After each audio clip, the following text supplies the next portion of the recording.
ചതുവ് പറ്റിയടാ. നമ്മൾ കളിച്ച കളി എങ്ങനെയോ പുറത്തറിഞ്ഞു. നീ അത് ആരോടെങ്കിലും പറഞ്ഞായിരുന്നോ? പിള്ള കാണാൻ വന്നപ്പോ ഞാനത് പറഞ്ഞിരുന്നു. കാര്യസ്ഥൻ പിള്ള മാടശ്ശേരി തമ്പിയെ ചതിച്ചു എന്ന് പറയാൻ കഴിയില്ല. കാരണം പിള്ള ഈ വിവരം കൊച്ചു തമ്പി അറിയിച്ചിരുന്നു. മാടശ്ശേരിയിലെ വേലക്കാരി ഈ വിവരം പാലത്തറയിലേക്ക് ചോർത്തി. അങ്ങനെ വക്കീലിന്റെ പദ്ധതികൾ പാലുണ്ണിയും ശ്രീധരനുണ്ണിയും അറിഞ്ഞു. ശ്രീധര, ഇവിടെ നിന്നും ഒരു കൊടും ചതിയുടെ കഥ വെളിപ്പെടുകയാണ്. അതെ, മാടശ്ശേരി തമ്പിയെ ചതിച്ചതാര്? പിള്ളയാണോ? അല്ല. കൊച്ചു തമ്പിയാണോ? അല്ല. പാലുണ്ണിയാണോ? അല്ല. ശ്രീധരനുണ്ണിയാണോ? അല്ല. അല്ല. പിന്നെ ആര്? പിന്നെ ആര്? എടാ നായിന്റെ മക്കളെ, അവസാനം എന്റെ മുതുകത്തായോ? എടാ, പാലത്തറയെ മാടശ്ശേരിയെ സൂപ്പിക്കാനല്ലേ നീയൊക്കെ കള്ളക്കഥ പറഞ്ഞുകൊണ്ടിരിക്കുന്നത്? ഒരുത്തനെ ഞാൻ വെറുതെ വിടത്തില്ല. നിന്റെയൊക്കെ ശവം ഞാൻ പുതുക്കോട്ട പുഴയൊഴുക്കി കളയും. വെട്ടിപ്പറി പോ നോക്കണ പുല്ലുകളെ. എടാ കൊച്ചു തമ്പി, ഈ കലകഥ കേട്ടിരിക്കാൻ നാണമില്ലേ? വേണ പോവാ. കഥ പറഞ്ഞു തീരട്ടെ, വക്കീൽ എവിടെ ഇരിക്കേ? നിനക്ക് ഭ്രാന്ത. അരുണി, ശ്രീധരനുണ്ണി, വാ നമുക്ക് കഥ തീരട്ടെ. ഇരിയടോ, അവിടെ ഇരിക്കടോ, ബാക്കി പറയടാ. നിർത്താൻ ബാക്കി പറയടാ.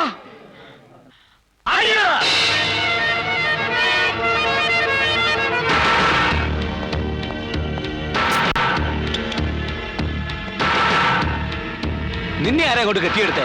ഇങ്ങോട്ട് പറയുന്നത് ഞാൻ നേരത്തെ പറഞ്ഞിരുന്നല്ലേ. എന്നെ അങ്ങനെ അങ്ങ് ഒഴിവാക്കാന്ന് വിചാരിക്കേണ്ട വക്കീലെ. എന്തെങ്കിലും നിന്ന് ഒതുക്കാന്നും കരുതാം. ചെറുപ്പം മുതലുള്ള കൂട്ടുകാരനെ വിശ്വസിച്ച് മാടശ്ശേരി തമ്പി എത്ര ലക്ഷം രൂപയ്ക്കുള്ള ബിനാമി ഇടപാടുകളാണ് നടത്തിയിരിക്കുന്നതെന്ന് എനിക്കറിയാം.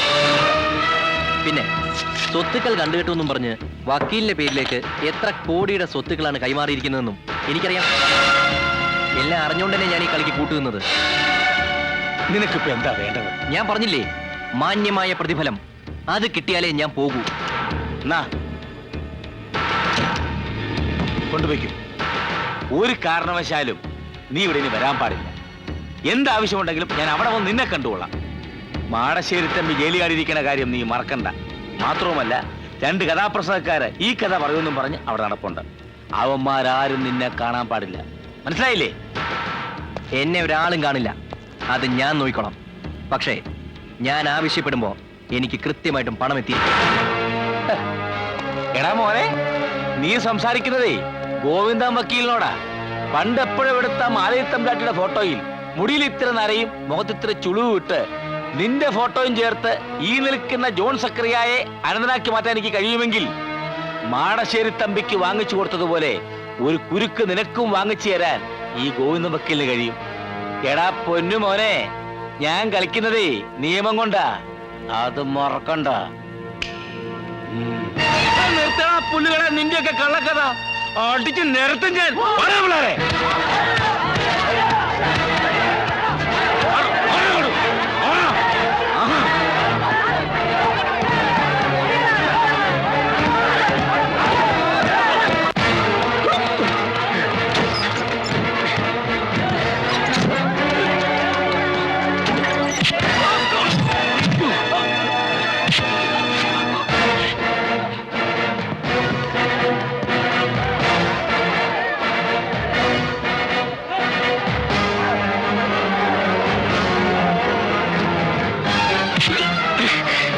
ഇവൻ അനന്തരല്ല, ജോൺ സക്കറിയ.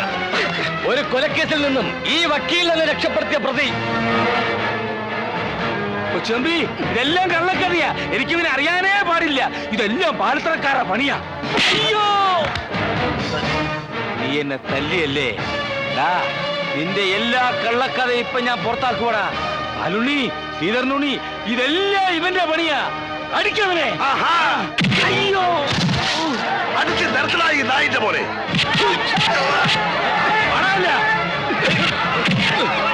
അടിച്ച് നിർത്ത. ഒരുത്തനെ വിടരുത്. ആ കാവ്യ പുല്ലന്മാരെ അടിച്ച് കൊന്നു വേണ.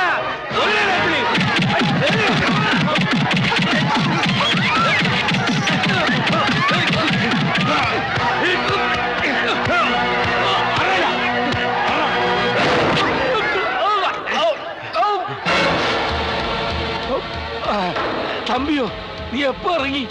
മലപ്പുറം പോലീസുണ്ട്, മുങ്ങിക്കോ. എന്നെ കൊല്ലരുത്, ഒരബദ്ധം പറ്റി പോയതാ. ആഹാ, നീ എന്നെ തല്ലിയല്ലേ?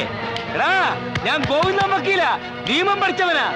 ഞാൻ മുറക്ക മൂളിയാൽ നീ വീണ്ടും അകത്താ.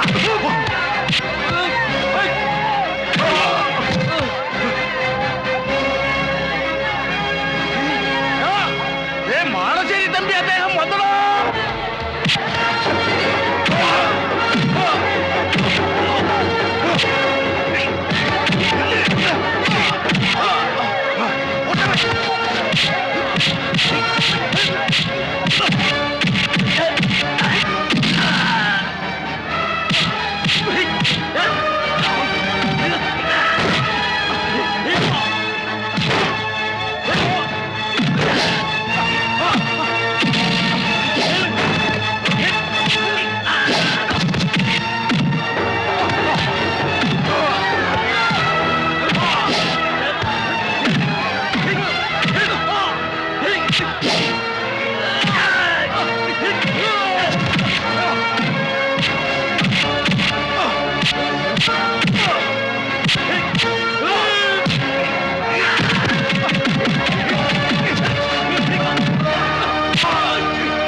വെറുതെ നോക്കി നിന്ന് കാലിലടിയിൽ കൂടി മാറി, നാട്ട സഹിച്ച് മൂക്ക് പൊത്തി മാറി, ആര് വാരി ഉണ്ടി കയറി, വെറുതെ നെഞ്ചിലടി വാങ്ങി, വെറുതെ മുടികിലടി വാങ്ങി, അവസാനം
എന്റെ മോളെക്കാളേറെ ഞാൻ നിന്നെ സ്നേഹിച്ചു.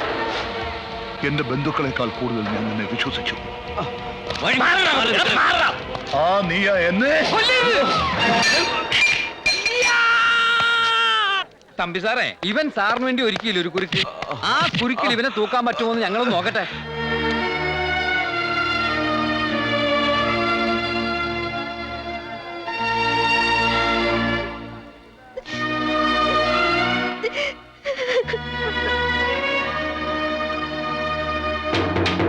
പ്രിയമുള്ളവരെ, കലാസ്നേഹികളെ, അങ്ങനെ കഥയുടെ അവസാന ഭാഗത്തേക്ക് ഞങ്ങൾ കടക്കുകയാണ്. ഇനി എന്തോന്ന് കഥ? കഥ ഇതുവരെ തീർന്നില്ലേ? മാടശ്ശേരി തമ്പി നിരപരാധിയാണെന്ന് കണ്ട് കോടതി അദ്ദേഹത്തെ വെറുതെ വിട്ടു.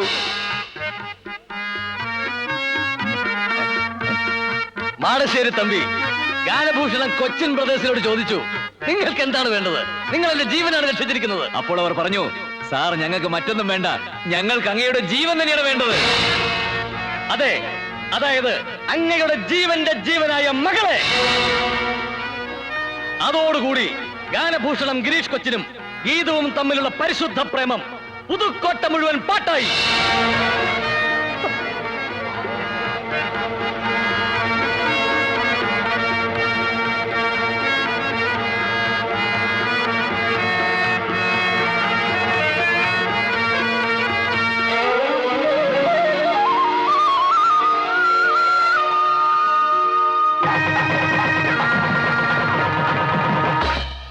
സങ്കടം തീർന്നിത തങ്ങളിൽ ചേരുന്നു കുങ്കുമ സന്ധ്യയും നായകനും. ഇനി മംഗളം മംഗളം നേരുകനാം, മംഗളം മംഗളം നേരുകനാം. ചന്ദനവാതിലടഞ്ഞു മണിയറ പൊന്തിരി വെട്ടം മിഴിയടച്ചു ശുഭമംഗളം മംഗളം പാടുകനാം, മംഗളം മംഗളം പാടുകനാം. മംഗളം മംഗളം പാടുകനാം, നിത്യമംഗളം മംഗളം പാടുകനാം. സർവമംഗളം മംഗളം പാടുക നാം നിത്യമംഗളം മംഗളം പാടുക നാം മംഗളം മംഗളം മംഗളം മംഗളം മംഗളം മംഗളമേ